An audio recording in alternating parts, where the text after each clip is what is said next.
Take a look behind the curtain with a real whistleblower and American patriot. Prepare to embrace the uncomfortable truth because this program has no time for comforting lies.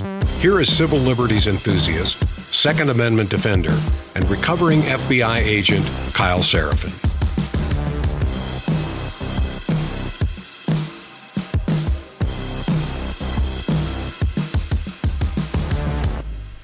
Well, hello, my friends, and welcome to the Kyle Seraphin Show. Today is Tuesday. It is March the 10th, and I appreciate you coming along. We're going to talk a little bit today about trust, which I think is sorely lacking. And interestingly enough, I think it's been gone for a while. I also get the instinct that the way that our government is operating, the way that our media is operating in 2026 is like they didn't get the update, that they're the only ones running on the old software. And so it seems like this sort of, call it a psyop, call it the information op. It doesn't really matter what name you give it. The way that information is being presented to us is as though they weren't paying attention for the last, 20 something years. It feels very 2002, 2003. We're going to tell you what it is, and then we expect you to believe it. And by the way, we don't think that you have any other way to get information. And the problem is in this moment, we're about almost 5.5, 6 years deep into a lot of people operating under significant amounts of skepticism, to the point where there are basically two paths that I see modern man who's paying attention to. There's two paths. One path is, you've been lying to me. You've been lying to my face. You've been lying with impunity, and you don't seem to think that I notice, so I don't trust anything you say. And that's the condition of the skeptics, and many of you will be listening here, kind of live in that space. You should be questioning what I have to say. I come from a perspective. It is very distinct. It is shaped by my experiences. I try to be as honest as I can about them, so you can kind of use that in light of what we're doing. And then the second group of people have decided that if you can lie to me and tell me whatever fantasy you'd like me to believe, then I'm going to believe whatever the hell I want. And it doesn't really matter. So whenever I've decided to outsource my opinion to somebody, then that's where I'm going to go.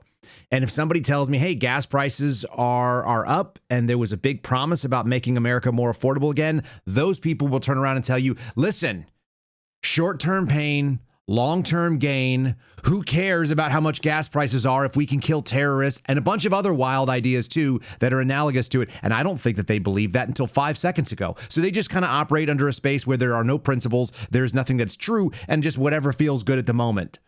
That's also pretty scary. It is their right to do that. It's just really frustrating to deal with people like that. And so we're going to talk a little bit about all those. I've got a whole bunch of stories that we're going to dive through, but they're all going to sort of hinge around the concept of trust and maybe a lack thereof. Let's go ahead and get started with a fundamentally sort of untrusting position, which is the idea that you might want to prepare for uncertainty and bad things that could come your way. I sort of live in that space. Preparelikekyle.com is the website you guys can go to if you, generally speaking, don't trust that everything is going to work out the way that you hope and that your experience says otherwise. If you were going to have a major disruption in supply lines, if you were going to have a difficulty getting to the store, whether that's a natural disaster block in the roads or whether it's a logistical issue that stops the stores from being filled up, what would you do? How long would you be able to last with what's in your home right now?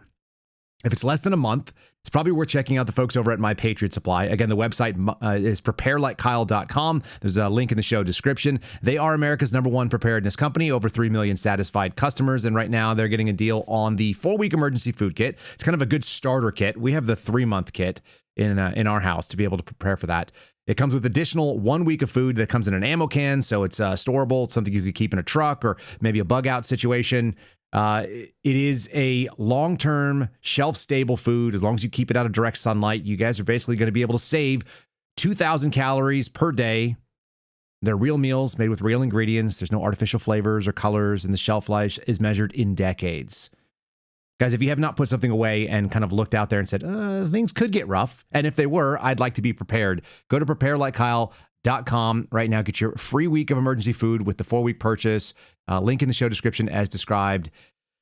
Yeah, it is a fundamentally distrusting situation that you just kind of want to have something on hand. Make sure you've also got water and some other things, maybe ammo too. We'll talk about all the stuff that I think I'm storing up, and we appreciate them being our sponsors. So make sure you're supporting our sponsors when the need hits. All right, we're going to get into today's program starting right now.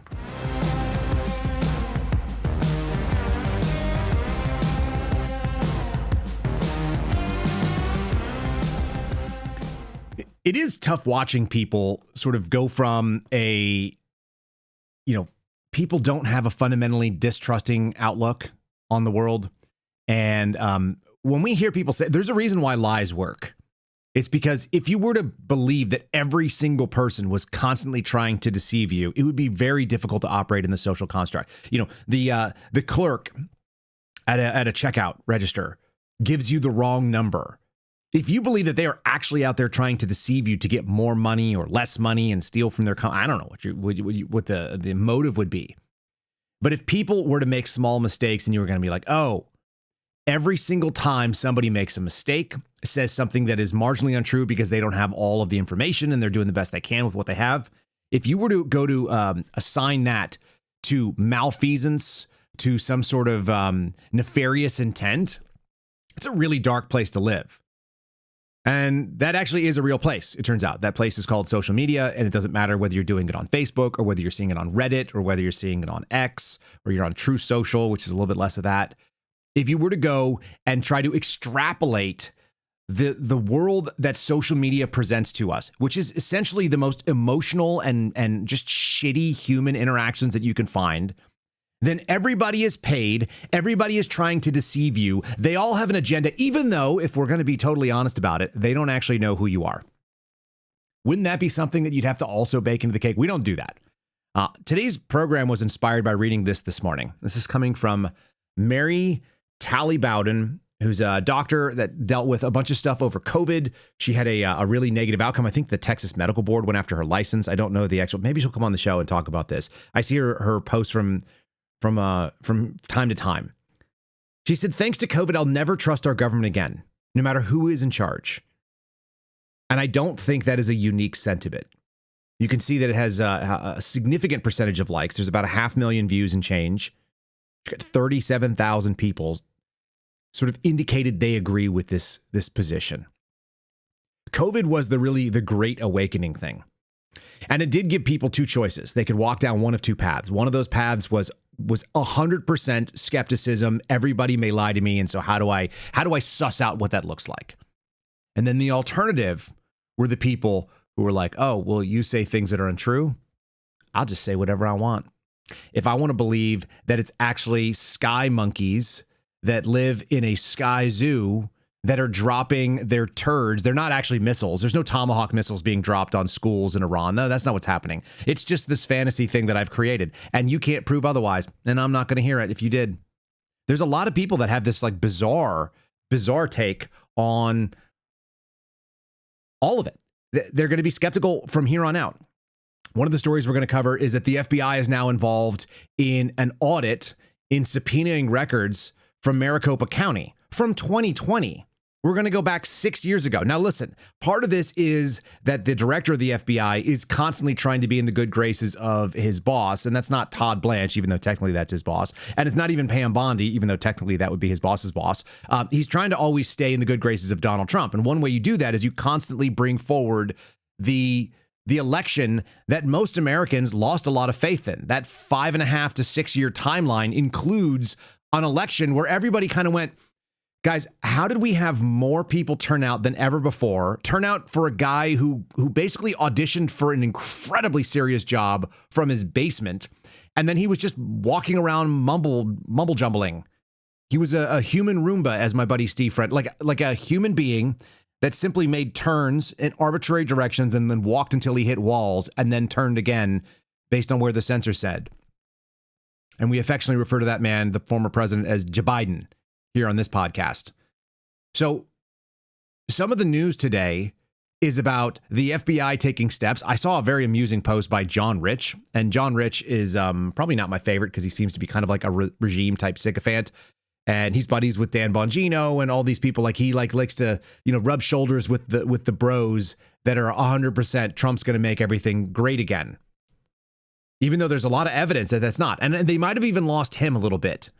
Because I read this long post, which essentially read like a QAnon type thing or a Q type post. And it was saying things like, the FBI is going to go in and take all the records from Maricopa County. Should I just pull up this story here? Let me see if I can find where I have that first. FBI. There it is. FBI launches investigate. Oh, that's the FBI going into another spot. Here we go. Okay, Maricopa County. So FBI obtains records related to the Arizona Senate audit of the Maricopa County 2020 election results. State lawmakers are saying this right now. You're seeing the picture of it. There's a bunch of people. I think this was from the audit itself. This is from 2021 when they apparently went through some sort of machinations to find out what happened. Anyway, you've got John Rich, country singer, not necessarily a political commentator per se, but tends to weigh in on politics quite a bit, and probably due to his friendship with these political commentator types. And he goes through this whole thing. He's like, they're going to go and they're going to pull all the records. Then they're going to discover that Donald Trump actually did win Arizona. And if he did win Arizona, then he should have won the entire election. And if he won the entire election, that means that all of the decisions that were made while Joe Biden was in were all fake, and they were all non-constitutionally sanctioned. And then we're going to overturn the Supreme Court decisions that were made because there was Ketanji Jackson Brown and she should have never been selected. And so you can go down the decision tree. Did you guys ever read the Choose Your Own Adventure books when you were a kid? I don't know if that's just like a thing that it was a very unique period in time when you could buy these books and they would have like an A or a B option. There was like a decision tree as you went through the book. So you'd read the opening and it's like, oh, you're an adventurer and you're walking to this cave and you're looking for diamonds and there's rumors that there's this thing inside of the cave.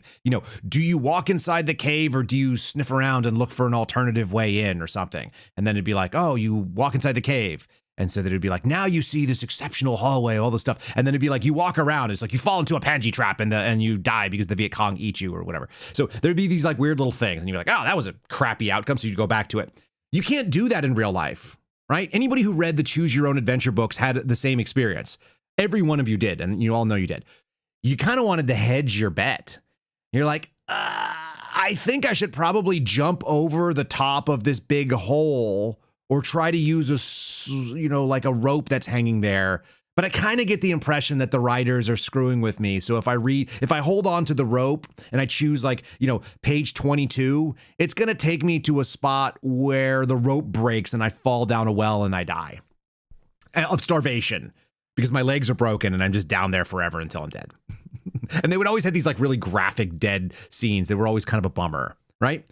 You'd all flip through and then you'd hold your page where you flip through the questionable decision to see how it was going to turn out. We can't do that in real life. We can't have a real life mulligan. We can't do a reset where we go back and go, okay, here's the deal. Yes, we understand that there was some shenanigans that took place. We understand that this election was sketchy. At the end of the day, Lindsey Graham was actually correct. Of all things that you could be listening to, Lindsey Graham. He said, whether you like it or not, they certified the election for Joe Biden. And that was it. And so, amusingly, John Rich in this post that I saw just before we went live, he finally got to it. It's a whole paragraph of this, like I said, kind of Q posting. This is what will happen, and the Patriots are in charge, and then the justice will come, and then the FBI will do the thing that we need them to do, and everything will work out okay. Or, he leaves an or, and at the bottom he gets right there, and it says, absolutely nothing will happen, because nothing does happen. I got into a little back and forth on social media with a guy that I've been on his program, and I don't think super highly of his intellect, but he's an okay human being, seems like. And he just said, what's your solution? Guys, I don't have a solution. My solution is try to, I'm doing the thing from Tropic Thunder. You remember when everything gets chaotic in the prison camp at the end there, and you got Robert Downey Jr. and he's dressed up like the black guy and he's got the black face on and all that kind of stuff, and he looks over, I think it's at Jack Black, who, and maybe it's at Simple Jack or whatever it was. It was at Ben Stiller's character, and he just goes, survive. I should put that on the soundboard. That's where we're at right now. Most Americans, I think, are looking around. They're like, how do I get through this paycheck, this pay period? How do I get through the end of the month to make sure that I can make sure that the bills are all paid and that the gas tank is full and the food, even as it continues to increase in price, is something that I can afford to feed my family? Everybody's a little bit concerned. Hey, can I still put some money towards it? Like, nobody is going like, this is the end, I don't think. But there's a reason why survival companies advertise with podcasts like mine. It's because the mindset is like, okay, it could get rough. I don't have any instinct on how rough it is, but I am pretty confident that I don't think we're voting our way out of this. And the reason why is because when the votes happen, it doesn't solve the problem. When you get someone who was supposed to be a human U-turn.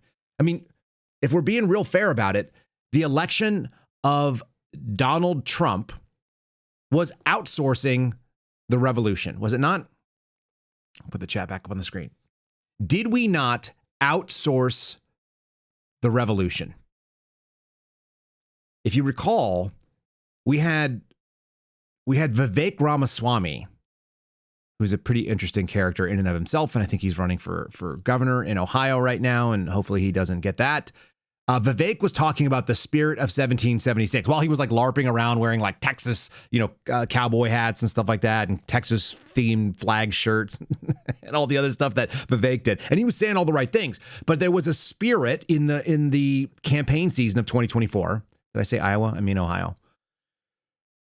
There was a spirit in the middle of 2024 where everybody looked around and thought, this could be it. We had massive turnout, and the answer was the Republicans took the House, took the Senate by a narrow margin, and took the White House.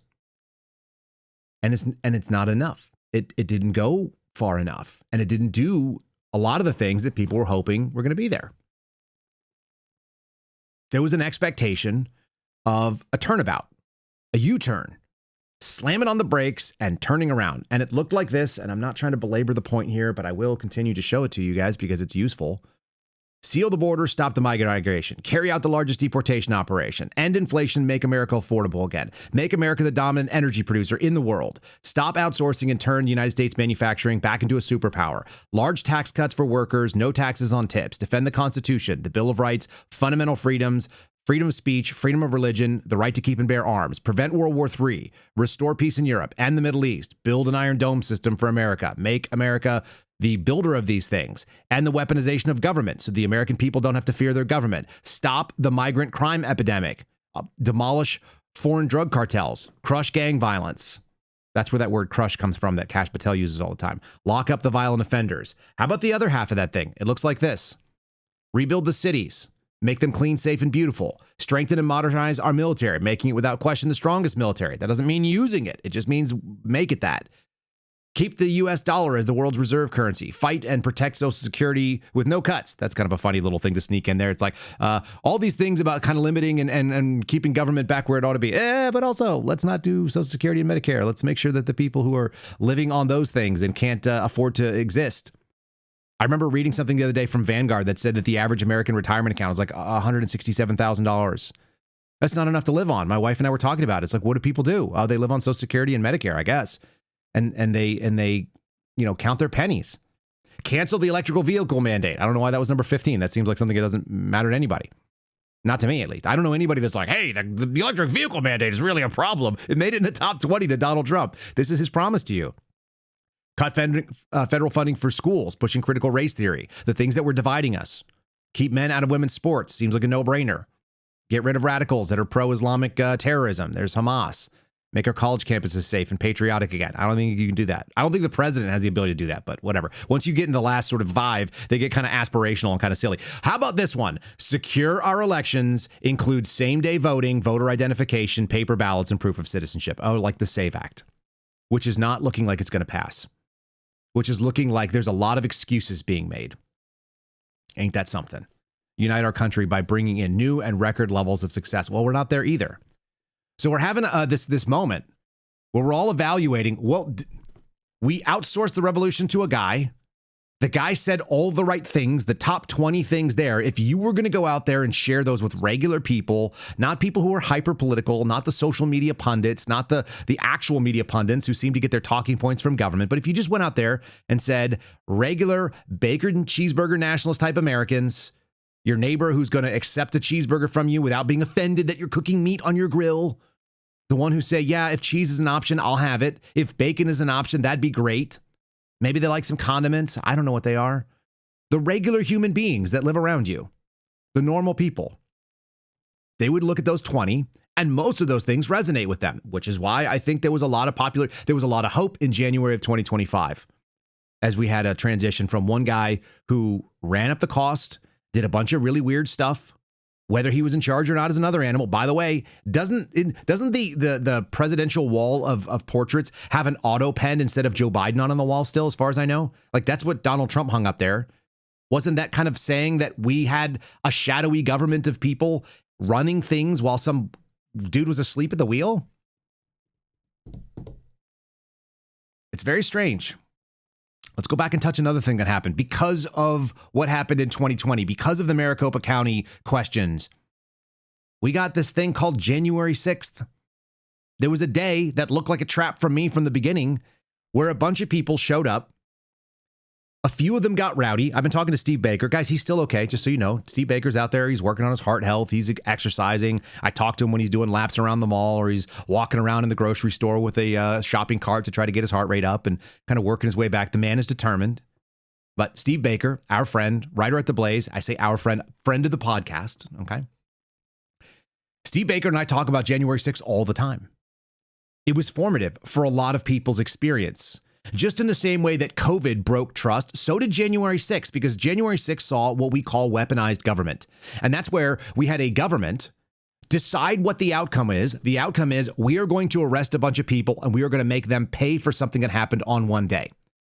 My first podcast about it goes back to 2023, which is, not that long ago, but it feels like forever. My first podcast discussing January 6th, I refer to it as the American Rorschach test. It is no less true today than it was then. Whatever you believe about the American Rorschach test and what happened on that day, it will in fact shape the way that I think about the rest of the things you say. If you tell me that you think there was an insurrection against the American government and a bunch of rowdy people with flagpoles and body armor on and gas masks and a baseball bat or two almost took over the United States government, I think you're a crazy person. And if you think that nothing happened on that day and a bunch of patriotic people just showed up and made their voices heard and the government reaction was completely overblown, like, you're almost there. But something definitely happened on that day. There was a huge riot. It was a massive fight and a bunch of people fought with guys who are essentially security guards. And they weren't heroes and they weren't villains and they just had a plaque that was put up on the wall. So that's kind of just happened in the last couple days. We just saw Scott McFarland from CBS, who was really big on covering this story. He was there in the courthouse for a lot of the stories. He was there with Steve Baker. Steve and I were talking about it yesterday, recognized him being there. It hit him the other way. He's closer to the America was almost overthrown on that day. I'd love to talk him out of that thing, because I think that Steve Baker and I still have the most sane and rational take on what went on there. There were good people doing good things, there were bad people doing bad things, and there were good people doing stupid things. Those are sort of the three categories. I had him say it back to me again yesterday. You may see him tweet it out because I was bringing it back up. It's like, really, there were three categories. Bad people who showed up to get into fights, good people who showed up to make their voices heard and they didn't do anything wrong, good people who did stupid things, got kind of lured into going around places or doing something sort of stupid. The heroes were not all heroes. The villains were not all villains. A former DC police officer, who was one of the people that's on that plaque, apparently, was just accused in multiple sexual assault cases. Timothy Valentine, 30, DC. He met a bunch of women on dating apps, drugged them and assaulted them. A lot of times you find out that there's not actual heroes there. There's not actual real villains, although this is pretty villainous type stuff. Former DC police officer sexually assaulted women he met on a dating app. Multiple cases are across the entire region. Police say they're looking for more potential victims. He's 30. He faces more than a dozen charges in Maryland and Virginia after police say he took women on dates, sometimes using an alias, drugged them, assaulted them while they were unconscious. He's suspected in assaults in Alexandria, Virginia, as well as in Montgomery County and Prince George counties, both in Maryland. He's of Fort Washington, Maryland. Fort Washington, man. I did so many surveillances out there. That brings back some memories. I can smell Fort Washington, Maryland. I really can. There's an olfactory member of that. He's in custody in Alexandria, where he's been since December, when the charges of rape and abduction with intention to defile and other counts of assault were alleged in that community. He was indicted on Monday on additional charges of rape and abduction. This is a major, major break in trust. Why do I say that? Because we're talking about a police officer, a person that we outsource the sort of dangerous part of government to. When someone like that decides to go and abuse women, you're like, Here's the other thing, though. It's truly predictable that you're going to have dirtbags do things like this. Now, obviously, he's innocent until proven guilty. He was given the ribbon of valor in 2021. They didn't say why. He was a police officer between 2017 and 2022. He resigned. Spokesperson said his assignments were patrol. Declined to say whether he was on the DC part of the force that investigated any sex-related crimes. Okay, there's an internal investigation. Those all end when you resign. All that is to say this. This is a trust break. This is a good example that there's a gray area in the middle. Somebody can do something that's valiant on one day, and they can also do a bunch of evil things in their regular life. There are people that are, convicted felons that have lived a life of villainy, and then they get one opportunity and they throw themselves in front of a bus and save a kid. Maybe that's a redeeming moment. It's a reminder to us that not all of us are one thing. It's a good reminder to you that if somebody writes something that you don't like, it doesn't mean you know anything about them. I'm guilty of this too, by the way. But I'm remembering this in light of January 6th, in so much as the people that were there, they did what they were meant to do. Some people, acted in ways that were inappropriate on both sides of the coin. That seems pretty obvious to me. And we've broken trust. That trust did not start as a break on January 6th. It didn't start as a break when Donald Trump announced that we were going to shut down and slow the spread and we were going to pay people to stay home. Like, that trust actually started getting eroded a long, long time ago. For some people, it was over Watergate. For some people, it was the Vietnam War. For some people, it was the moon landing. I don't know. Everybody has a different moment when they were like, I don't think I can buy it anymore. For people in my generation, I'm in my 40s. Some of us were looking at what happened in the Iraq War. We looked at the post 9/11 phenomenon and where it went and how inevitably it resulted in this sort of like really, really sketchy growth of the intelligence agencies domestically and the bald-faced lies and propaganda. I regularly will tell you guys that I have this moment where I reflect on the story of Vince Flynn. It's a novel. It's a fantasy novel about correcting the wrongs in government. It's called Term Limits. Okay. And term limits, the whole idea is that there's a group of elite special operators and they're fed up the way that everyone here is listening is fed up with a bunch of corruption. And so rather than do nothing about it, they decide to do something about it. And their something is kill 3 people in one night and show that every single politician is vulnerable and can be touched. So they do that. They go after all these politicians. They take out 3 of them and then they issue this ransom note. We're going to come after every single one of you corrupt MFers until you give the government and the power back to the people. This is a fantasy novel, okay? It may actually be the real solution, unfortunately. Somebody was asking me the other day, like, what's the solution? For me, the solution is work on faith, family. I do my best on both of those things and fail regularly. Firearms and fitness, those kind of fit in the same category for me. The preparedness for fighting, whatever that looks like. And then lastly, I'd like to be able to grow more food. I'd like to have like chickens and stuff in my backyard. I just live in an HOA. That's not an option for now. But that's my goals. That's probably many of your goals. That's probably where you guys see the action. There's a few people in this world that are likely to go and look around and go, we're going to get kinetic. The concept and the war game scenario of an American Caesar is very real. And it's real because we have an entire generation of men that were formed by war. Their answer to the problems and the solutions they saw came out of war. And their training, their background, and their understanding of geopolitics is shaped by applied violence in a wartime setting. This is one of the spokespeople from George Bush's administration. And he's talking about propaganda. And he's talking about when government lost trust. And this is a speech from 2008 on a book that he was peddling at the time. This is 18 years ago. I'm going to let it run longer than normal. And I want you guys to think about what he's saying. And as I worked on the book and looked back at the buildup to the war, one of the things that I did was look back and say, was it simply the decision to go to war that was the reason that this administration went so badly off course? Was it simply the decision that why the president's popularity is so low today? Or was it something more? Was it the way we took the nation to war? And by embracing a political marketing campaign or political propaganda campaign to sell it to the American people, and in the process, what happened was that the administration shunned candor and openness with the American people. And I think that's the reason, as much as any other, that this president has lost public trust, and it has been so low for so long. I get asked often about whether I think it was a deliberate campaign to mislead the American people. I don't think that the president and his top advisors were sitting in a room during the buildup to the war, certainly not Colin Powell and others like that, sitting around saying, let's figure out how we can mislead the American people into war. Now, isn't that interesting? And he said, whether it was was it intentional to shun transparency and candor? I can't vouch for every individual or every individual's motives and intent. And certainly those are questions that remain because of some of the actions that we've seen, and some of the suspicion remains because of the lack of transparency within this administration.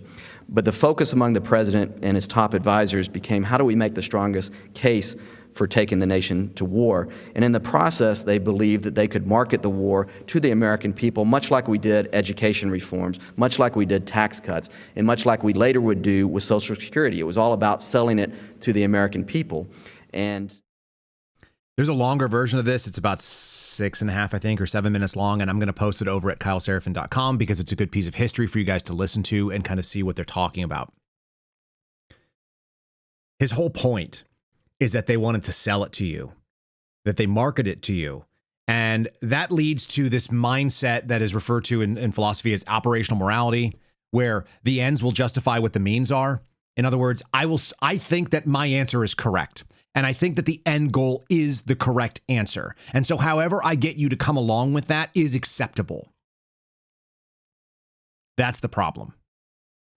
When there is an end state that needs to be achieved. This is the same problem that happened on January 6th, by the way. It's the worst thing that's happened since 9/11. It's the most dangerous attack on our democracy since the Civil War. All of those hyperbolic statements were meant to get to an end state, which was, these people are bad. We're going to go after them. We assume that they are all not innocent until proven guilty, but guilty, and we're going to use SWAT raids to let them know how mad we are. It's when government starts saying, we know the right answer. The problem used to be that the left always thought government was the answer. The right always thought that private industry was the right answer. And so they would fight on whether or not this was a government or a non-government problem and answer. That used to be the left-right debate. And sometime in, let's say, between 2000 and 2008, when that speech was being done in George Bush's first presidency, you're actually hearing them say they decided that government was the answer for all the things. And so my general breakdown has been that the left thinks the answer to all problems is more government, and the right thinks the answer to government problems is more government or proper government, and so they're all arguing on behalf of government. And so we've lost the political right in this country. And I don't mean that lightly, and I don't think that is a good thing, but I don't think I have any ability to affect it either. I don't know how you bring people back from a position that is now the new status quo. It happened incrementally. It happened over time. And by the way, it happened because people on the right moved aggressively left and started using tactics of the left, and they adopted the same solutions the left was looking at. They were like, we have the answers to the way that you think, but we're going to do it better. Their answer was better government, not less government. And so we fundamentally lost the ability to make the argument anymore. We no longer have a political right wing which says smaller government, traditional values, human beings self-regulated by a community, the closest government to you is the best government, the more likely it is to interact with you, the more fair it will be. We don't have any of those things. How many discussions? Donald Trump was talking about getting men out of women's sports as the president of the United States of America. There it is. Number 17, keep men out of women's sports. I was watching Highway to Heaven last night, as I've been doing, because it's a really good retrospective. It's a moment for me and my wife to just remember a better time. And I'm watching this Highway to Heaven show. Michael Landon, he's hanging out there. Victor French, who was also in the Little House series. A bunch of actors that you see pop up in there that are kind of, you're like, oh, do I know that person? Oh, okay, that's kind of cool. And we're watching this, and the kids were wearing AYSO soccer jerseys.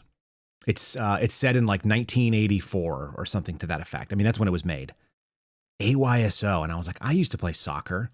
Soccer was the most local thing that you could have. Local sports were not a federal issue.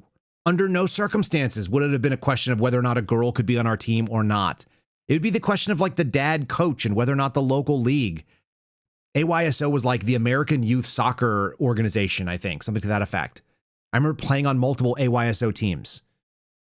Nobody would have told us whether or not we could have a girl or whether a boy could be on the girl's team. And for whatever reason, that would have been decided by parents who were in that little space.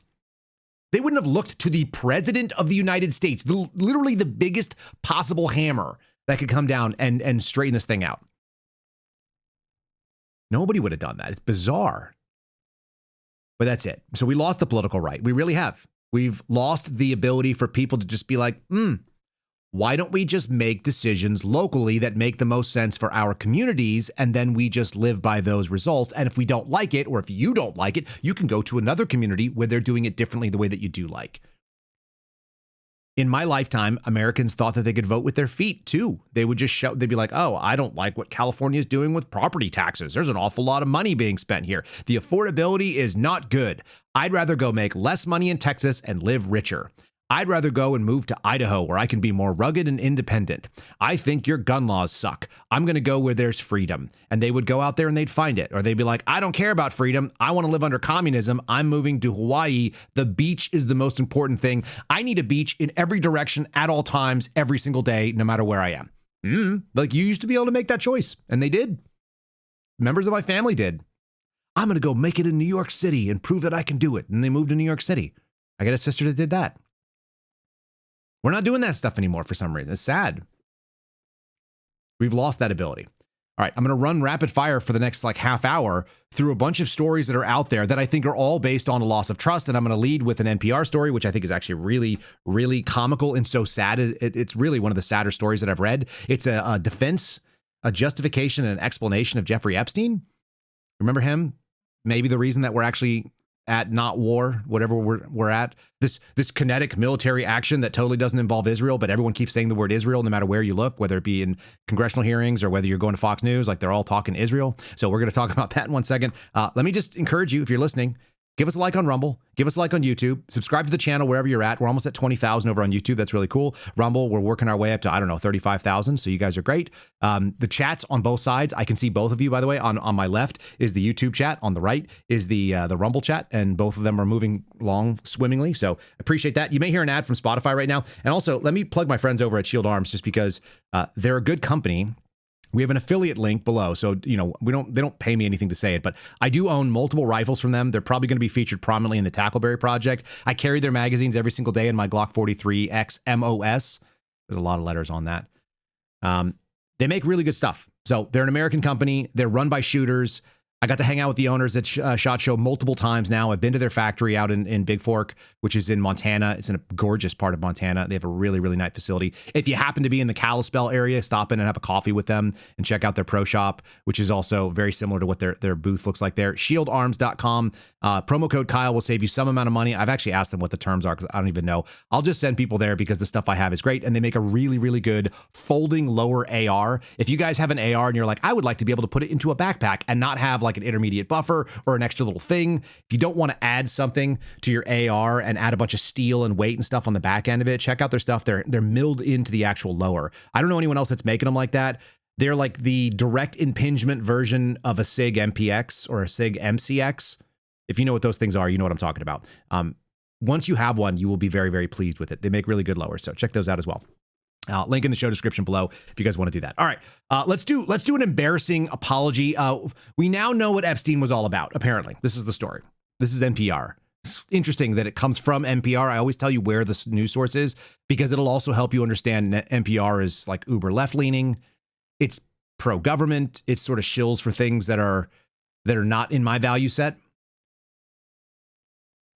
This article is entitled, Epstein paid for a conference of top scientists in 2006. His motives are now clear. Like all of his motives? Or just the motives for that particular conference? Not exactly clear. I read this piece, and now as I'm running through it, they talk about Stephen Hawking, and he always dreamed of going underwater, but he could never go underwater. So Jeffrey Epstein, because he was a man of significant personal wealth, rented a private submarine. I'll show you on the screen. There's the submarine. Oh, look, there's like young women hanging out with him. I don't know what that's all about.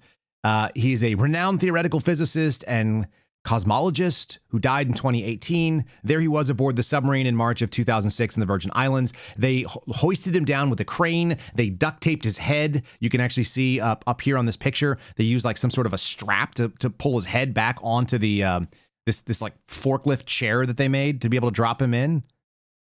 Right? A lot of work went into making sure that he could get underwater in a submarine. And then as he was out there in the beautiful thing, this reminds me of the Danny DeVito clip from Always Sunny in Philadelphia, where he was like, I went to the island, but it was for the snorkeling. If the snorkeling was what looks like is outside of those windows in this submarine, it sounds amazing. I mean, it looks absolutely beautiful. The visibility is incredible. You've got terrain. You've got some kind of reef structure out there. That all is really cool. There's another scientist who's like a physicist, I think, that they quoted, theoretical physicist Lawrence Krauss. He apparently was with Case Western Reserve back then. Had a 15-year friendship with Epstein. They quote him prominently in this piece multiple times. And there he is. There he is. Look at him. I'll put him on the screen real quick. He looks like that. He looks kind of like maybe was burned as a child and has like what do they call those things? A skullet? You guys know what a skullet is? It's like a mullet, but the top is bald. He's like 3/4 skullet. Anyway, looks very professorial, has tiny little round glasses, and apparently went scuba diving and then like waved to Stephen Hawking through the window. This is a really nice feel-good piece about Jeffrey Epstein. And I'm just reading through it. And so the summation, the reason why we know what it was all about, and I assume that it was all about that particular gathering, but it actually seems like it's about what their general belief that Jeffrey Epstein was into. It looks like this. Jeffrey was interested in interesting people, Larry Krauss told NPR. That's what it's all about. He's just interested in super interesting people, and that's why he got them all together to go hang out at his island where young women would like climb into a private submarine to take this dude who was paralyzed from like, I don't know, the lips down to go hang out underwater.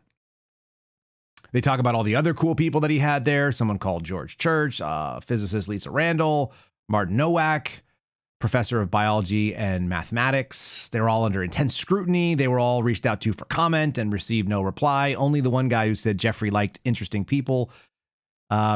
Physics and fun with a capital F.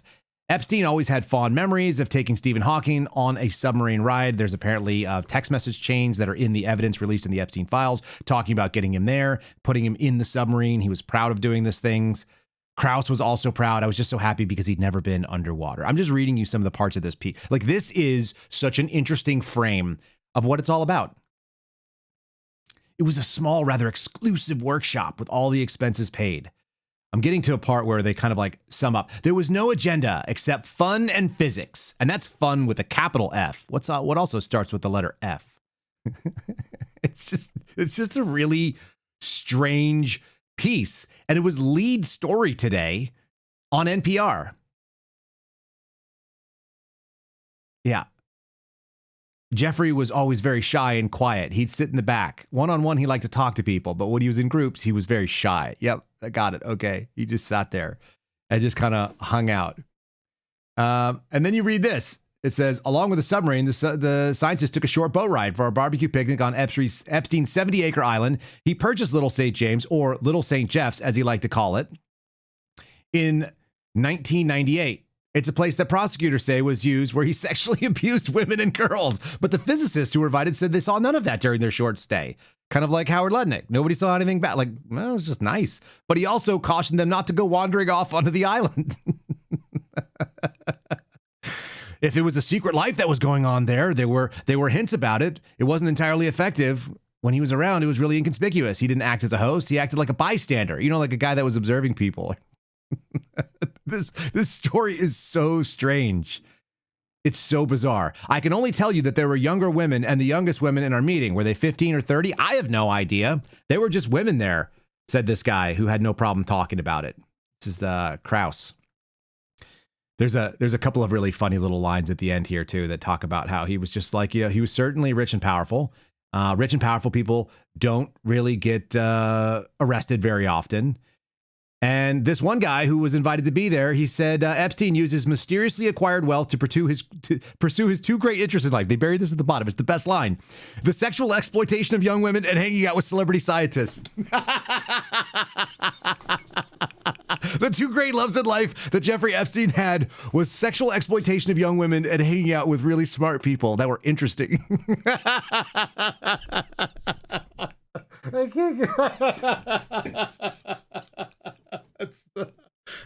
It's so funny. I read that before I went live with this thing, and I was like, "What in the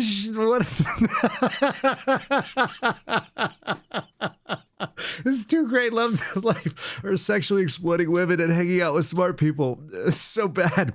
This guy makes a really great point. He's like, if someone is going to give you a large donation, aren't you going to do some basic research and find out that he's a convicted pedophile and a felon? Oh God, it's so good. You got people that are left and right that are falling over going like, listen, I had no idea, you know. This guy's like, dude, it was pretty obvious in 2006 when he invited me that he was creepy. So why would you, someone wants to make a big donation to what you're doing, your scientific work. Are you really not going to go look into it? Oh, geez, it's so classic. Anyway, this is at the bottom. This is at the bottom of the story. It's almost the end, and that was the punchline for me. I'm going to put it up here. You guys will find it in the comment link. If you, it'll be in the comments on YouTube. It's on the comments on Rumble, and I also put it over at Locals. So it goes into the comments down there. It just says these are the articles and references from the show. I just want you guys to know what I've been reading. And so that's when I'm talking, it's because I spent the morning reading all this stuff. Sometimes I don't quote them directly, but that's part of it. All right. A couple other things. Bacon cheeseburger nationalism, shall we? I've got some clips to end the show too here, but the stories that are coming out just in the news cycle, they're just convoluted. I looked at it. I was like, what is the theme today other than trust?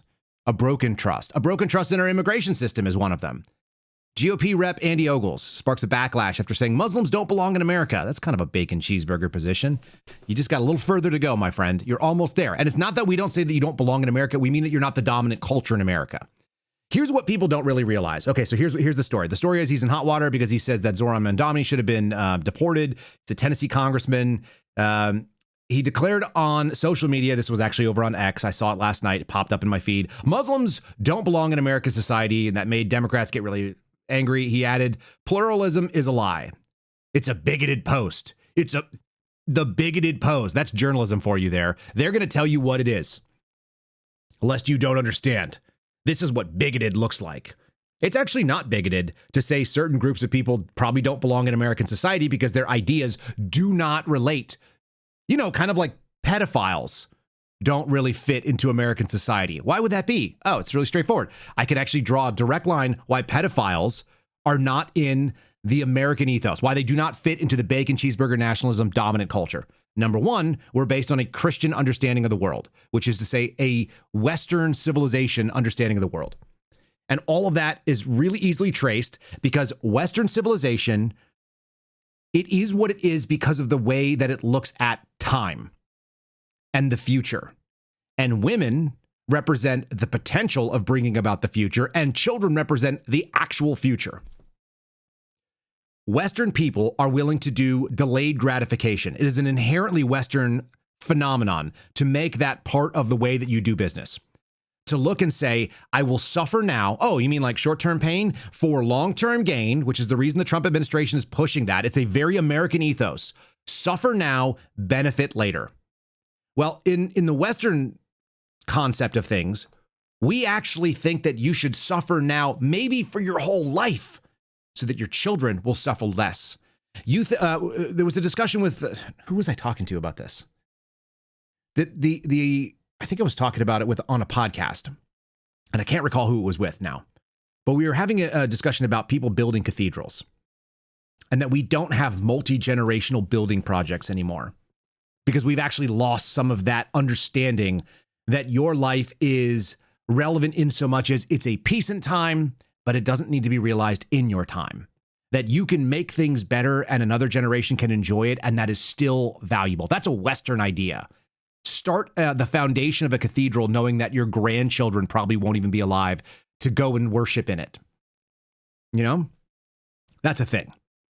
Well, we care about women and children because of that. We look at women as the potential for future. We look at children as the realization of that future. And we want to be able to do things on this planet during this time when we are here so that the next will have it better, even if it means that they're only furthering it for the next and so on in perpetuity. Pluralism is a lie. All cultures don't look at people as being as valuable as some cultures. We don't all think about human beings the same way. I gave an example the other day. I was having a discussion in an X space, which I like doing occasionally to kind of pop in and hone my thoughts. Here's my example. Are you ready? It's very simple. Put the chat on the screen. Every single year, people from the Islamic faith go to the Hajj. They travel and they walk around a stone, which is sitting in a golden urinal. And they trample each other to death, and they die of heat stroke and heat exhaustion and dehydration. Hundreds of people die every single year on the trip to Mecca. Hundreds. Guys, we do big events every year in the United States. We have 100,000 people that show up to go see the Super Bowl. We'll have 100,000 people. We'll have hundreds of thousands of people show up to watch the World Series, for example. Take a pick, whatever it is, some college bowl game. When you get that size crowd together, if we lost 50 people in a trampling event and then it happened year on year, that event would be canceled in America. Why? Because we value human life. They do not in the same way. They just don't. How do I know? I can look at the way that they live. I can look at the way that the culture actually values the human beings. It doesn't work. It doesn't work together. That doesn't mean that people can't come here and assimilate to American values. It just means that it cannot be the number one. It cannot. It doesn't work that way at all. You've got Democrat politicians saying that disgusting Islamophobes do not belong in Congress or in civilized society. Listen, guys, I saw what happens when we took people from Afghanistan and they moved them into the United States. The major issue with assimilating a bunch of foreign cultures that are not Western, that do not adhere to Western values, is nobody tells them what the rules are. What he's saying is fundamentally true. It's the same thing that George Hill will say to you, having spent a bunch of time in interrogations. That doesn't mean that individuals that espouse that faith cannot come here and adapt to American values, understanding that our civil law comes first, and then what you do is on top of that. You just can't enforce it on anyone else. If you want to walk around and say that women must not be immodest, I think women should be modest too. But I'm not about to tackle some lady who has her tattoos and her bare shoulders showing, or showing a bunch of midriff, and like cover her up or beat the crap out of her, because that's not appropriate. That's not my job. That's her husband's job. That's her father's job. That's her family's job. That's her community's job to let her know what the values are. But we don't attack people because they don't play ball with what we think. We accept a minority. We allow that to exist. But we should rule from the majority for the best, for the most common good in this case. So when he's talking about this pluralism, it's a lie. Yeah, it is a lie. Not all cultures have equal value, certainly not in the United States. You're allowed to think that your culture is the best. This is the funniest thing. This is another thing that goes back to January 6th, for whatever it's worth, folks. I'll put Andy Ogles back on the screen here. One of the reasons that January 6th was such a big problem is because it involved people like the Proud Boys. And the Proud Boys, what do they say? West is best, Western chauvinism. That's their kind of like claim to fame. They're irreverent, they're masculine, they're men, they want to drink and fight. So be it. Like, that's a pretty American thing. But what they represented was saying that our culture is more important, more valuable, and it actually should be more protected in the United States than others. Right? That was the big issue, I think. All right, let's run through a bunch of the other things here because I've got some other fun stories. What is this? What are you trying to get rid of here? Hold on a second. Why do we get a download button? There it is. How weird. All right. Axios. I like to go to Axios because apparently this is what Donald Trump reads first thing every single morning. Axios. This was their top story. A world at war. The Iranian conflict goes global. 10 days into President Trump's Iran campaign. Is it a war? Can we call it a war? The war has gone global. There's at least 20 countries now that are militarily involved in shooting or shielding or quietly supplying. There's a widening energy shock. It's punishing countries on the front lines. Why this isn't World War III? It may be the closest we've come in decades. Shoot, I feel like that was one of the things that Donald Trump talked about as well. If you zoom in, Iran has struck out and hit at least 10 countries since the war began, hitting U.S. and Israeli bases around the Persian Gulf. It's hit oil infrastructure, civilian areas, and an attempt to impose maximum pain on Washington and its allies. It's effectively closed off the Strait of Hormuz, is what they're claiming. There's a narrow choke point in which 20% of the world's oil flows. In theory, that shouldn't actually affect us, but it turns out it does. There actually have been drops in the overall price because Donald Trump has come forward and said some things that says, like, I think we're done with this. Here's the question. Are we really at war? Nobody seems to be willing to say these words, even though we're doing warlike things. We're talking about it in terms of war. Some people are calling it war and others are not. This is the Deputy Secretary of War, I believe, asked in congressional testimony, and he won't commit to anything. And there's this weird waffling that keeps going on. So let's do a little bit of the congressional testimony, some of the theater from Capitol Hill. Are we at war with Iran? I think we're in a military action at this point. I'll leave it to Congress and lawyers, et cetera, from the administration to determine the exact. Okay, so yesterday, the president said we're doing very well on the war front. And previously he said we should expect American casualties because, quote, that often happens in war. So is the president wrong when he says we are at war? Well, I won't add or subtract anything to the president. I wouldn't presume to do so, but I know this is a material matter in front of the Congress and between the administration. And I'm not the right person to weigh in on exactly the criteria. Okay. You said that regime change is not one of the objectives of this military operation. Is that correct? Of the U.S. military campaign at this time as directed by the president. Okay. If that's the case, can you explain why the first military target of the joint U.S.-Israeli operation was Iran's Supreme Leader Khamenei? My understanding is that's an Israeli strike. I can get you more detail, including this afternoon in the classified briefing. Okay, well, President Trump clearly disagrees because he immediately took credit for this, saying, I got him before he got me. And shortly after the strikes on Saturday, Trump told the Iranian people, bombs will be dropping everywhere. When we're finished, take over your government. It will be yours. This is probably your only chance for generations. And your boss, Secretary Hexeth, literally said he made sure that the people responsible in the Iranian regime to try and take out President Trump were on the target list. How does arming the Kurds and encouraging a civil war advance our military objectives of degrading Iran's power projection capabilities? Ma'am, I'm not sure I can comment on that. I'm just not tracking it specifically, but I can get into it, get back to you or into classified. Okay, great. I'd like to enter into the record 3 articles about how we are arming the Kurds. Absolutely. Thank you. Okay, so you won't say if we're at war. You won't say if regime change is actually part of our thing.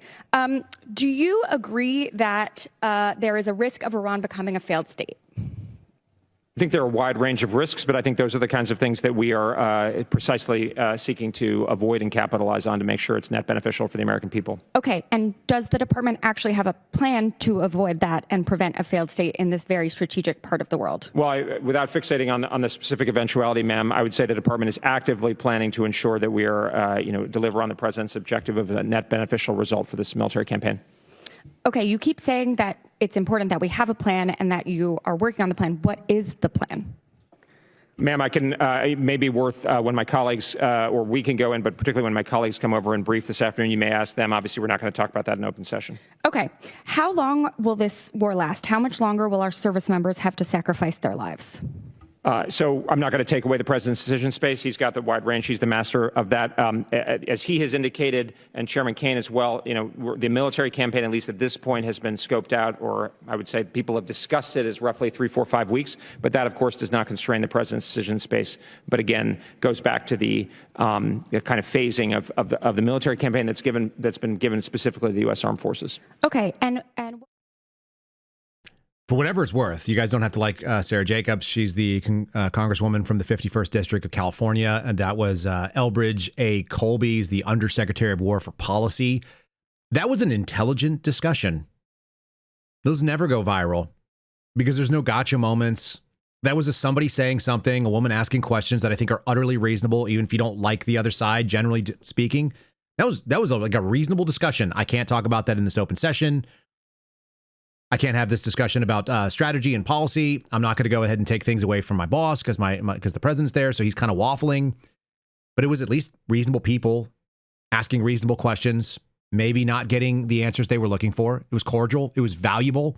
You could listen to that and you'd be like, oh, this is what C-SPAN used to be all the time. Before it became an audition for Fox News and MS Now.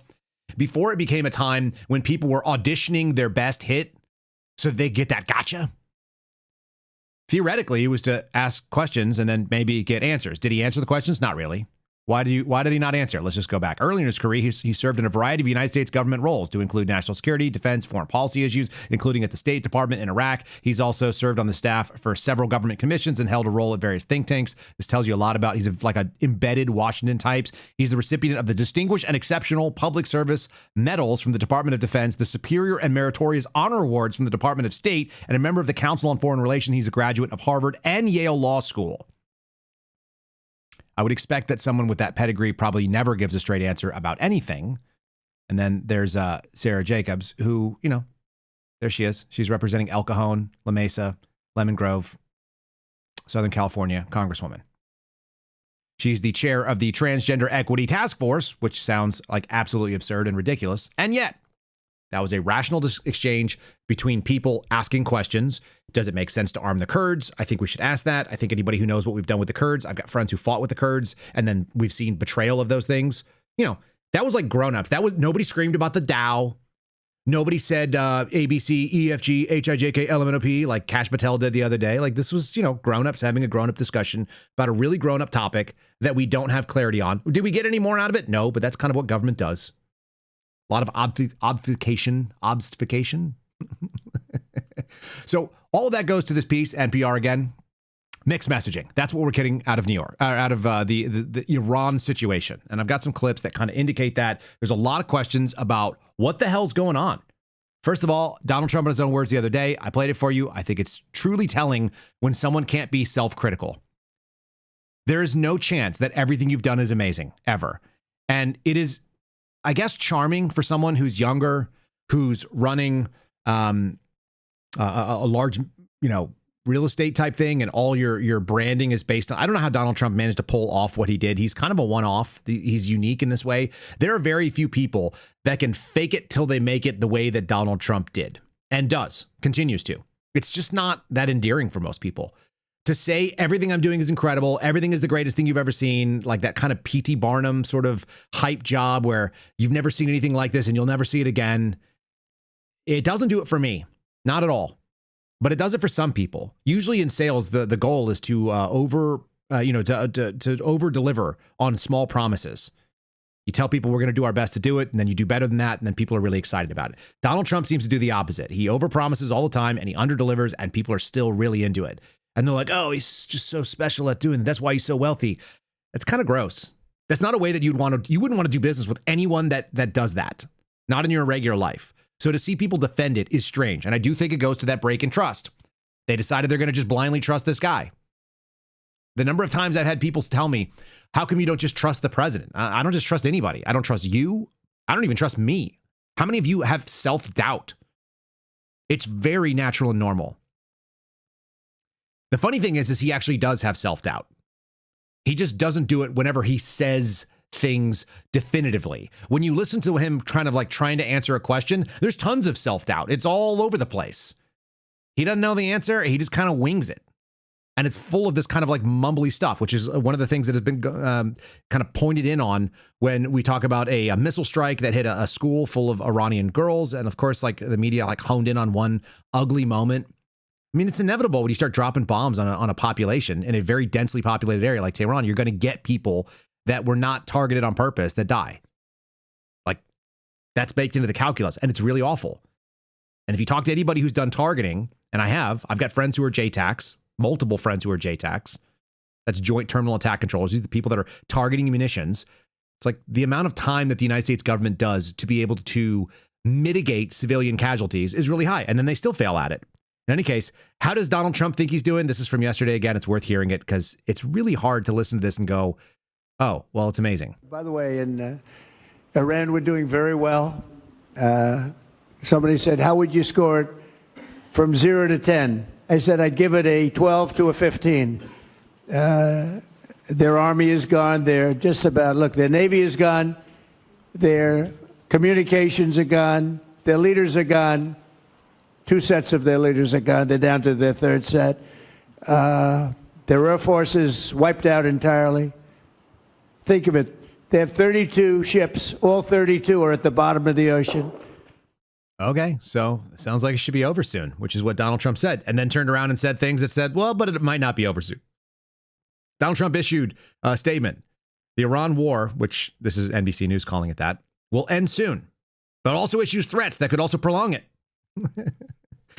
He made remarks at his resort in Miami more than a week ago after the United States and Israel initiated attacks on Iran, and he didn't give a timeline to end hostilities, and you just heard the Undersecretary for War say, it could be just a couple of weeks. We're hearing like, between 3 and 5 weeks, but I'm not going to limit the president because that's not what I do. So I won't say that under oath because who knows what's going on. Donald Trump rates his performance a 12 or a 15 out of 10. Who does that? It's bad. It just seems unserious. And again, nobody is saying that you can't do certain things when you're president. The problem is when you do the exact opposite of the thing that you promised. This is the thing that I continue to bring up. It's called hypocrisy. Nobody says that a government official can't go to the Olympics. Nobody says that you can't have a beer. Nobody says you can't go to a gun range. You can even post your crappy Target. The hypocrisy is when you're actively working against the things you said. Like when DOJ is still fighting in lawsuits to limit the Second Amendment, and then you're out there posting about the Second Amendment. When the FBI claimed and the director came in saying, we're going to revitalize, we're going to de-weaponize, we're going to get rid of all the things that are problematic, we're going to eliminate the intelligence agencies, we're going to get us out of the Hoover building and open up a deep state museum, and then you're not doing it. Where are the big arrests of all the people that were involved in the, the conspiracy that started January 6th? Do we have any? I'm going to just step back in time for a minute here. We did a little poke at Harmeet Dillon yesterday. I keep getting people say, she's amazing, she's so wonderful. What has she done? Do you know? No, you don't. Don't be ridiculous. What she's done is she's gone out and complained about free speech because she doesn't like people using the First Amendment, which, by the way, is one of Donald Trump's principles, defending the Bill of Rights. Hold on. I think I have it, don't I? What does it say right here? Our fundamental freedoms, including the freedom of speech. Okay, this is where the hypocrisy jumps in. The fundamental freedom of speech means if it's paid, who cares? Can you pay me to say something? No. Can you pay a lot of people to say things? Yes, every single mainstream media outlet. Probably Lindsey Graham gets paid, as far as I could tell. I don't know anyone that logically goes out and simps for another country the way that he does. Maybe that's just the thing. Guess what? He's still free to do it. This is the Associate Attorney General for civil rights, no less, complaining that people had a paid op and she didn't like it. She wanted to limit the speech of people on social media of all places, like the most serious place where you could be, the most unserious thing you can do.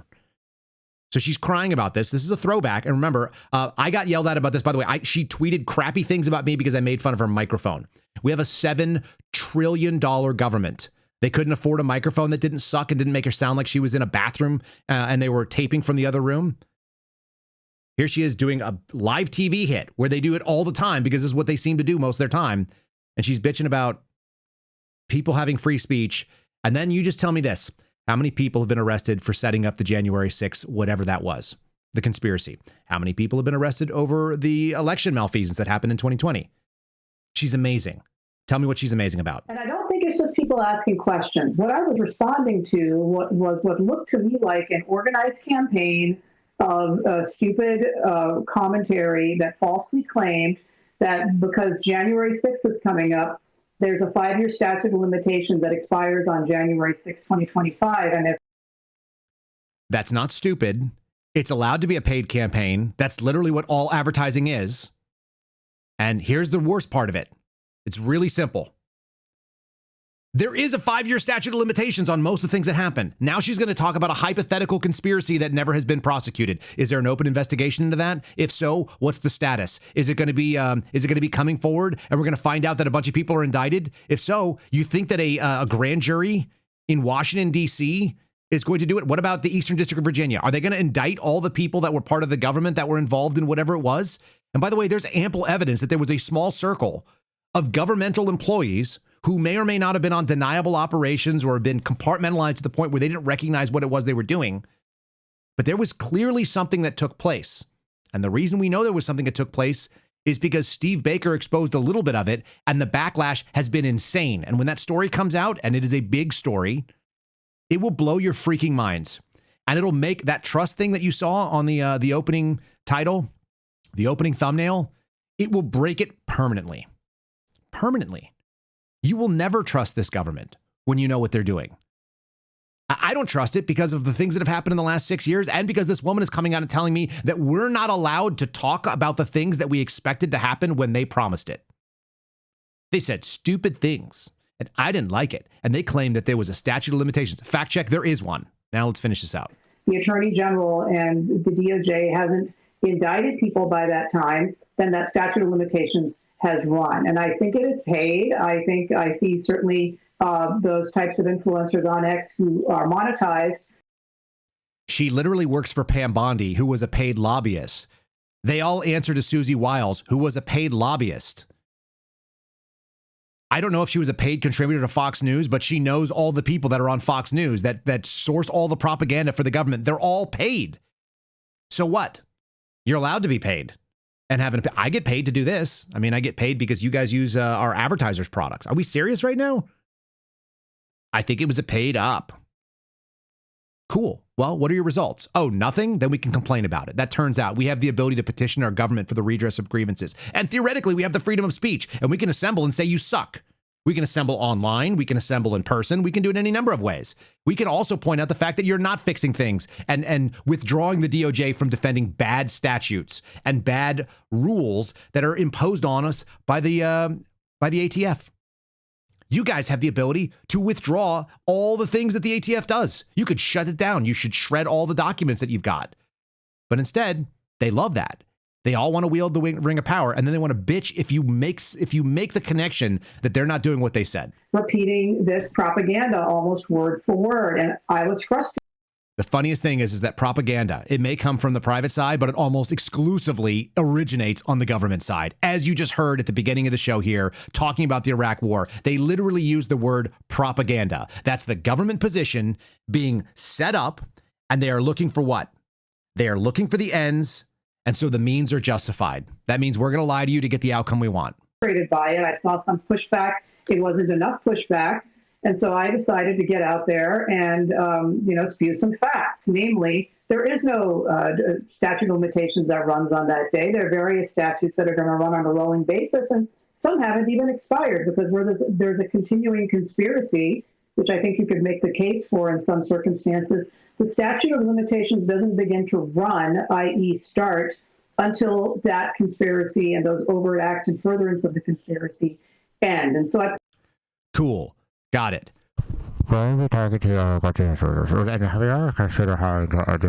Would you seriously, guys? I have backup microphones. I have backup batteries. I have backup everything. And I'm a guy working out of a rental house. She works for our $7 trillion a year funded government. The chat is saying she sounds like she's in a submarine. She sounds like she's talking to you through a drive-through window. This is you driving up to the McDonald's drive-through, and you get the Associate Attorney General for Civil Rights bitching about people's free speech. And she said to me, thank you for coming to DOJ. We'd like to do this thing. It's freaking insane. And what is she crying about? She's crying about free speech. She's crying that people are expressing their opinion that you haven't done what you're supposed to do, and that you had, how long? It was a known thing. January 6th, 2021. 5 years later, that was this January 6th. That's when the statute ran out for things that got done on that day. Period. Almost all of that stuff goes away. But what about the conspiracy? Great. Who do you allege was conspiring? And what do you allege they were conspiring to do? Were they conspiring against rights? How many FBI agents have you guys gone and prosecuted? How many DEA agents? How many ATF agents have you done that have gone after American civil liberties? How about the ones that were all prosecuting the FACE Act? How about the senior executives that wrote that policy that came out of the prior DOJ? You going to go after them? Are you going to go after the people that were involved in the senior leadership of the FBI? Will you do that? How about the intelligence agencies? People at ODNI, people at DIA, people at CIA, NSA. What about those people? Did they conspire against rights? Are you guys going to do something? Or the answer is going to be, we don't like what you're saying. It feels like you're paid to say this. Guess what, lady? You work for the freaking government. You're paid to say that. This is why it gets really gross for those of us that are watching. That's why we got these crazy mixed messages coming out.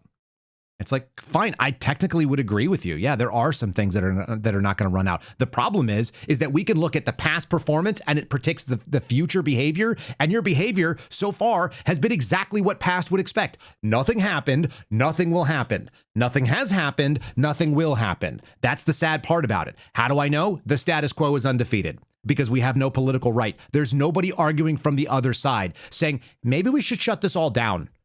And the people that did say that got into those positions and immediately changed their tunes. And I don't know whether it's because there are prohibited access files that go out there and shut these people down. I don't know if the system is just too big, but if a system is too big to be fixed and reformed, there's one answer. You chop down the beanstalk, right? Isn't that the answer? It's like, well, I'd really like to prevent the giant from climbing down from the clouds to kill every single person on Earth, you know? And I'd really like to be able to keep climbing up there and get the golden goose and get all the eggs. But guess what? It sucks. It's going to kill everybody. Drop the beanstalk, drop the freaking giant right where he stands. Maybe you make a big crater. That's the answer. The answer has to be, if this thing cannot be controlled, it must be put down. So simple. It sucks. It'll be really, really aggressive in the short term. Does anyone have the balls for that? I thought the guy that we thought we were sending there was the guy. You put people in that were in his orbit, like the Kash Patels, the Dan Bonginos. You put people there that talked a really big game. Tulsi Gabbard, for whatever it's worth. Joe Kent. They got put in there and they said, we are going to fix the problem. And that may mean eliminating the thing that's causing the problem. We put Elon Musk in with a chainsaw to eliminate government spending. Did we not? Was that not the game? Like, that was what it was about. How do we stop this stuff?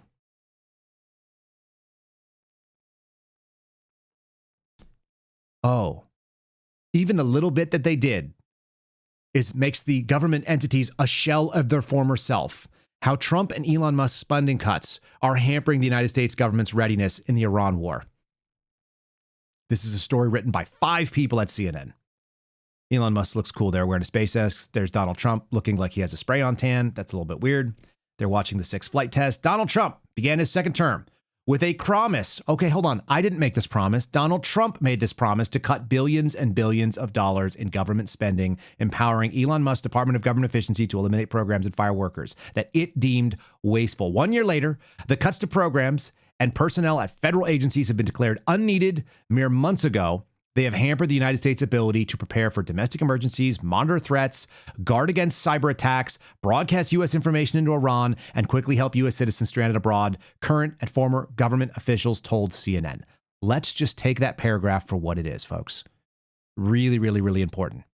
The reason why the status quo always is maintained is because they hold over your head that you're going to be responsible for the things that happen naturally when we don't have government to solve that problem. The government doesn't do a great job of it, but God forbid you interfere with anything, because then you are responsible for the next 9/11. You're responsible for the next cyber attack. You're responsible for the next terror threat. You're responsible for domestic emergencies like a freaking weather event that happens. You're responsible for not being able to talk to people in the United States, in Iran after we bombed the hell out of Iran, which you didn't have to do. You're going to be the one who's responsible for not airlifting U.S. citizens out, even though U.S. citizens made a choice to live in freaking Iran or near there. If you're living in the Middle East and you're like unaware of what the danger looks like, then who are you? And why do I care?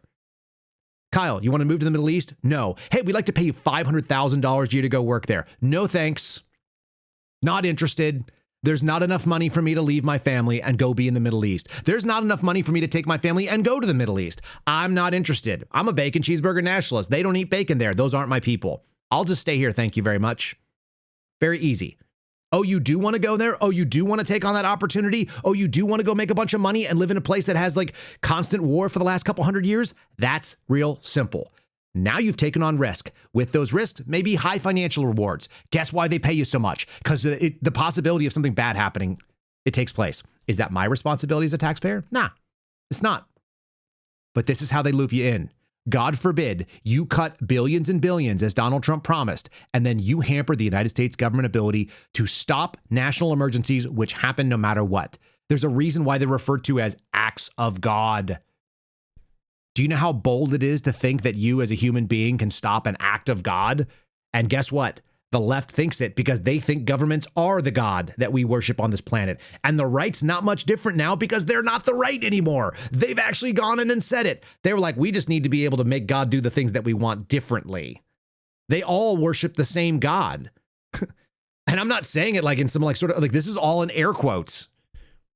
I've been talking about this since I started, by the way. That's the craziest thing about it. I haven't changed my position. Leftists worship the God of government. It's a secular deity. And Republicans are the same. They just think it's a little bit different. They mouth platitudes about God, but when given a chance to actually do things that are in service to the country, they don't do it. Period. The end. And I'm not trying to be mean about it. I'm just being honest. We do another quick story here, which I think is also very interesting. It's worth noting that we are still striking drug boats in the Eastern Pacific. We're striking them all over the place. Strike on drug boats, CBS News, alleged kills 6 people. U.S. military says, because not only are we dropping bombs in Iran, we're also going after the people in the Pacific. Listen, I just want to draw a parallel between these two things. The United States military said it killed 6 men in a strike on an alleged drug smuggling vessel in the Eastern Pacific. It's part of the Trump administration's campaign against these alleged drug traffickers. It brings the total death toll to 157 people. That's a lot of people. 157 people. It's quite a few. They're calling them narco-terrorists. It gives them the ability to operate with impunity and do these things, although there's always going to be the question, are they ever going to pay the price for this thing, like in some legal sense? Probably not. I don't think so. As with most military statements, on the more than 40 known strikes, did you know that we've struck 40 different vessels in the Caribbean and the Eastern Pacific? U.S. Southern Command says it targeted alleged drug traffickers known on known smuggling routes. The military did not provide any evidence that the boats were in fact ferrying drugs. They posted a video on X that showed a small boat being blown up as it floated on the water. Trump said that the U.S. is in an armed conflict with the cartels in Latin America, justified these attacks as a necessary escalation to stem the flow of drugs in America. Is there any chance that we win the war on drugs without addressing the supply side? Nah. Let me give you some contrast, just for us to be on the same page here. 157 is Donald Trump's death count right now. Here is the final drone strike data from President Obama's term. It's not all that different. It just was a lot more prolific. On January 23rd of 2009, 3 days into his presidency, Barack Obama authorized his first kinetic military action. These were 2 drone strikes, 3 hours apart. In Waziristan, Pakistan, it killed as many as 20 civilians. 2 terms, 540 strikes. Remember, we're at 40 strikes right now for Donald Trump in term 2. He's not going to get anywhere close to this. He left the White House having vastly expanded and normalizing the use of armed drones for counterterrorism and close air support in non-battlefield settings to include Yemen and Pakistan and Somalia. I'm going to get down to his death count here. The United States conducted a drone strike over central Yemen, killing an al-Qaeda operative. The drone strike was the last under the Obama administration that we know of. There were 542 total drone strikes that authorized the killing of an estimated 3,797 people, 324 of them, almost 10%, were civilians. All right? He told a senior aide in 2011, it turns out I'm really good at killing people. I didn't know that was going to be a strong suit of mine. That's a pretty gross thing. It's the same as laughing about some of the stuff that Donald Trump is talking about right now. Laughing about whether or not there was a, who was in charge, what was happening regarding the dropping of bombs. He did say he wanted us to get out of the war. They did say that it wasn't about Israel. I'm going to do a quick little take on that only because I saw about 12 things in my feed about that, and I want to make sure that we hit the last little pieces here, which is what the hell are we doing? Can we at least just get someone to be on the same page? Can we get the administration to step up and be as serious as Undersecretary Colby was? Like, Colby was saying rational things. It's like, we're not going to talk about that. It's not the right time. Then you got Marco Rubio out there saying things. He's still trying to address the weird thing he said the other day. Before we get there, folks, if you're watching, give us a like on Rumble. Give us a like on YouTube. We're watching on X. Come to one of our monetized platforms. Appreciate that. I don't think there's any money on X, but more importantly, you don't get the chat, which is where the real fun is. If you're listening on Spotify or one of the audio platforms, you will get a Spotify ad right now, potentially, if they get it fixed. It wasn't working yesterday for some reason, so it is what it is. More importantly, join us at KyleSeraphinShow.com. It's an easy place to see what we're doing. All right, let's do Marco Rubio. He's still trying to answer questions about his weird thing he said about Israel the other day, saying that Israel was going to attack, and that's why we had to attack, and that's why we're doing this in the first place. Yesterday, you told us that Israel was going to strike Iran, and that's why we needed to get involved. Today, the president said that Iran was going to get Yeah, your statement is false, so that's not what I was asked very specifically. Were you there yesterday? Yes, I asked the question. Wait a minute. There absolutely was an imminent threat, and the imminent threat was that we knew that if Iran was attacked, and we believed they would be attacked, that we knew that if Iran was attacked, and we believed they would be attacked, that they would immediately come after us. No, were you the one that, because somebody asked me a question yesterday, did we go in because of Israel? And I said, you were asking me that, you from that follow-up, and I said, no. I told you this had to happen anyway. The president made a decision, and the decision he made was that Iran was not going to be allowed to hide behind its ballistic missile program, that Iran was not going to be allowed to hide behind its ability to conduct these attacks. That decision... Okay. Well, one of those times you were lying. We don't know which one. And again, we're going to go back to the quote that I started off with. Thanks to COVID, I will never trust our government again, no matter who is in charge. Period. The end. I don't believe you. I don't believe you because what you're saying doesn't agree with what you said the other day. That's all. I'm not trying to be difficult. I'm just a regular person who evaluates when people say something and then you say something else. You say, didn't you hear what I said yesterday? And we go, yeah, we can play that back again. What you said yesterday was exactly what I just said. And now you're saying you didn't say that. That's really hard to stomach for a regular person. If someone steps up and speaks to you, says one thing, walks away, comes back another day later, and then says the opposite and then denies they ever said it, that's like arguing with a crazy ex-girlfriend. You can't have rationality with that. It's like you're just denying that you said the thing that you said. No, I didn't do that. It wasn't me. It's the shaggy, it wasn't me theory of maybe they'll just forget about it if I just move on. Donald Trump has given us a dozen different answers or a half dozen about what the hell was being done and why. And here's one of them.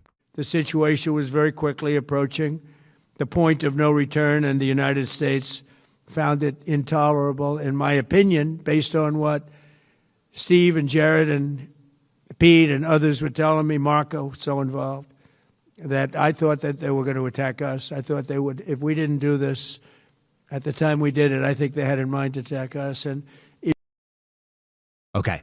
So Donald Trump thought they were going to attack us first. He got that idea apparently from Jared Kushner. He got that idea from Steve Witkoff. He got that from Marco Rubio. He got that from maybe Lindsey Graham, who's been asked about this and said that he went out to Israel, got into his discussions with Bibi Netanyahu, then came back to the United States, and then was whispering sweet nothings into Donald Trump's ear, explaining how it was going to happen. This has got to wear you down at some point. Here's Fox News trying to talk about it. Again, the concept of, is Israel somehow involved, specifically because Marco Rubio said Israel was going to attack first. We attacked because we knew that we were going to be the recipient of the counterattack. Israel does his thing. We received the counterattack. We decided to go first. That's what he said. Not me. That's what Mike Johnson said. Not me. Apparently, Donald Trump is saying the same kind of thing. He's just saying it that the people who convinced us or convinced me was a proxy. It wasn't directly Israel telling me that. It was my friends that trust me, but they also seem to have this big love for Israel, and it looks like this. Here's Ted Cruz trying to explain it. I want to ask about what the Wall Street Journal is reporting about your colleague, Senator Lindsey Graham. The Journal is saying that Graham traveled several times to Israel in recent weeks to help make the case on Iran, meeting with members of the country's intelligence agency, spoke with Netanyahu, coaching him on how to lobby President Trump for action. Graham said that Netanyahu showed the president intel that persuaded President Trump to go ahead. Senator, I know you all talk to foreign leaders, and that happens routinely. But speaking to a foreign leader on the precipice of war and seeming to be lobbying or being an intermediary, which this seems to indicate, is that the right way to go? Well, listen, Lindsey is passionate about defending America, and he is on the road a lot. He's talking to world leaders all over the world. There are times when I agree with Lindsey. There are times when I don't. But when it comes to what the about threat, this? Well, what about this? I mean, this is something of a totally different level, is it not? No, actually, when it comes to the threat Iran poses, Lindsey agrees they pose a major threat to America, and I agree they pose a major threat to America. Look, Lindsey and I disagreed on the Iraq War. He thought the Iraq War was a good idea. I thought the Iraq War was a mistake. I think Iran is fundamentally different because Saddam Hussein was not murdering Americans on the scale and level that Iran has been doing. Saddam Hussein was not funding Hamas and Hezbollah killing Americans. And President Trump acted boldly to take out a regime that had been killing Americans over and over. But we're not disagreeing on that. Just so that I'm on the same page here, because I do want to at least zoom back a little bit. Weren't they killing American soldiers who were there because we were there in the first place because of Saddam Hussein? Like, weren't we just in a position where we were in their area of operations? Am I wrong about that? Maybe I am. Like, I don't know that for a fact, but can someone please help me understand? Americans were in a position to be maimed by roadside bombs, killed by Iran-backed militias and terrorist organizations simply because we were in the Middle East and we were there because of the Iraq War and then also whatever was going on. Like, isn't there like this, like, isn't he like skipping the one thing where he's like, yeah, I didn't think we should have been there, but then these guys were doing these bad things that were happening because we were doing the thing that I said we shouldn't do. Maybe you're not supposed to think about that. Maybe we should just think about anti-Semitism. I'm not with you guys, anti-Semites, you jerks. Like, I'm with Lindsey Graham on this, I think. All the anti-Semites to all the isolationists, Lindsey Graham gets so freaking war-bonered up when he starts talking about Israel. He can't even pronounce the word Israel. He says Israel, and he like swallows it like there's something going down his throat.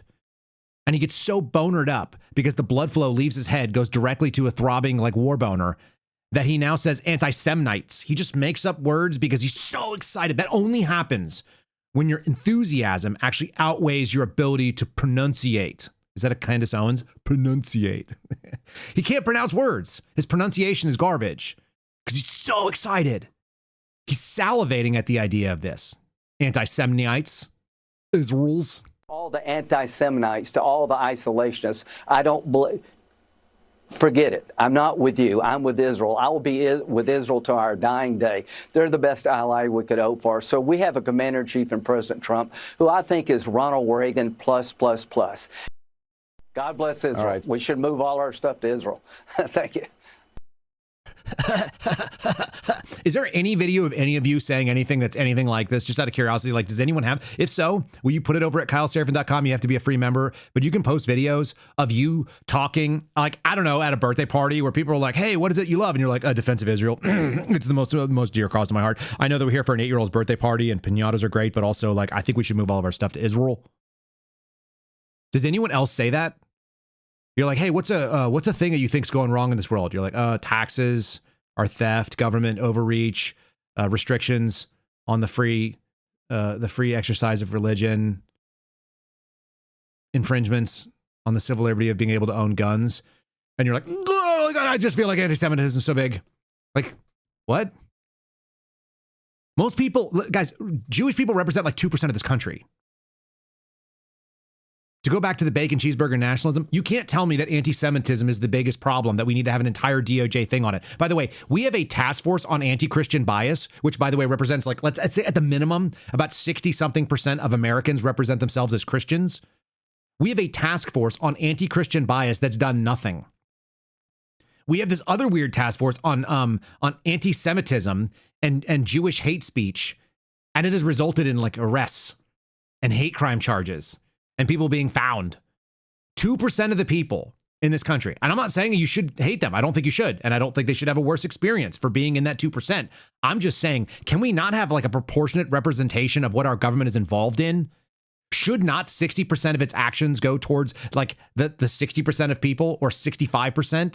Shouldn't the majority of the actions go towards the majority of the people that represent the viewpoints? And if we have an anti-Christian bias task force because our government behaves poorly to the majority of Americans, do we not have a real serious problem?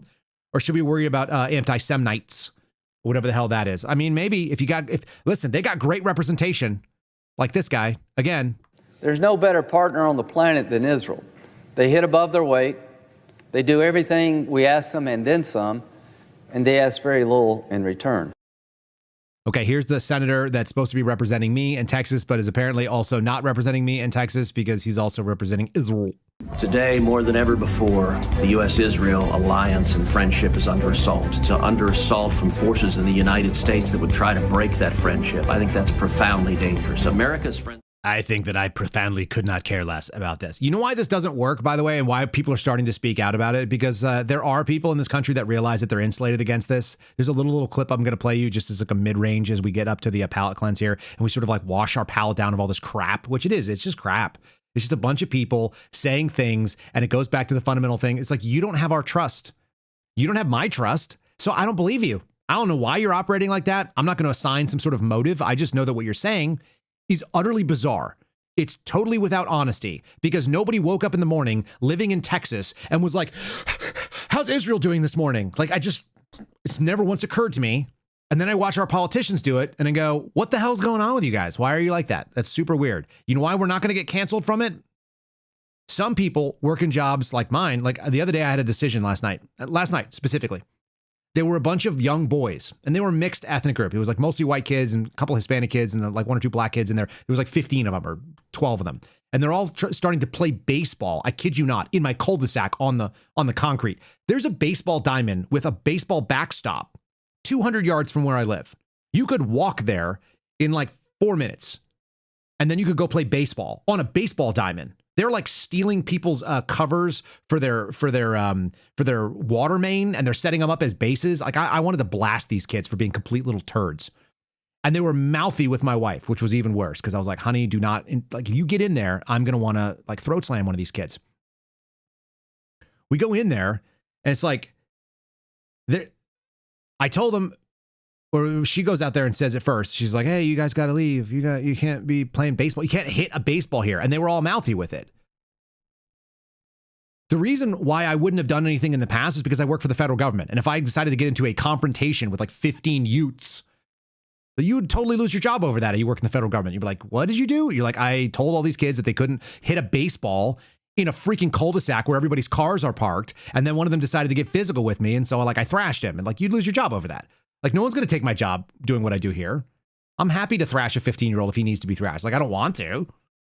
But like, they mouthed off and started calling my wife like a nosy Karen or something like that. And I was like, oh, I want to headbutt you. I want to teach you what, like, you want to act like a man. Like, this is what men are like. You can't do that. But most people won't do that because they know they'll lose their job. The publicity would be bad, especially if you're like in a law enforcement position. God forbid. But like, I'm just an unregular dude. Will you lose your job if you do the things that really matter in this country? You know, like build things or plumbing or electrical work. Will you? Here's Ryan Long talking about why some people now are starting to talk about stuff and they know they can't get canceled. Because like, this is a normal way that we did business for a lot of time.